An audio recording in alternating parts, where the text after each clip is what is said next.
Well, from the mall shooting in Portland to the school massacre in Newtown, Connecticut, the grief and loss from these acts of violence are impacting people from coast to coast.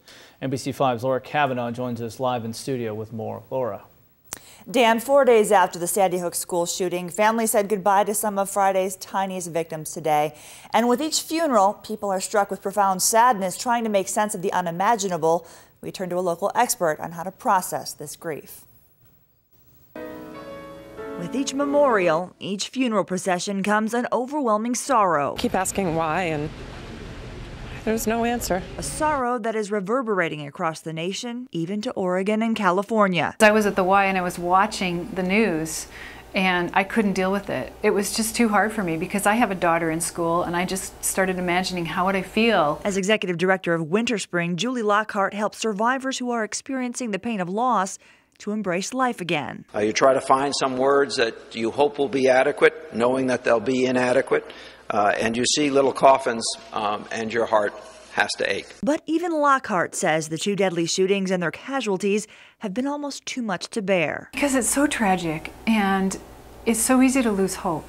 People died and we're grieving. But gone unchecked and unprocessed, grief can manifest in a very negative way. Grief can cause anger, grief can cause depression. While Lockhart reminds us there's no timetable and no two mourners are the same, she recommends some proactive coping strategies. The first she calls a media diet. Not watching it all. So be paying attention to your own inner experience of what's going on as to whether or not you need to turn the TV off and not watch Facebook for a few days. Next, be proactive. It makes you feel like you're doing something to help the world. Lockhart says take inventory of the good things. Looking around and just seeing, okay, there's lots of people in this world that I love and who love me. Keep health a top priority. And above all, stay in tune with your children. It's really important to listen to the kids, to have them talk if they want to talk about this and to reassure them that they're loved. And while so many are experiencing profound loss this holiday season, others feel almost guilty rejoicing in Yuletide cheer. It doesn't mean that life needs to end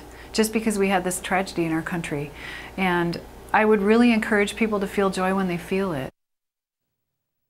Well, on Friday, the state of Connecticut will remember the 20 children and 6 educators killed inside Sandy Hook with a moment of silence at 9:30 a.m. Governor Malloy has asked all governors and states to join in the remembrance. And if you would like to find out more about coping tools and resources, you can log on to Winter Spring's website, winterspring.org.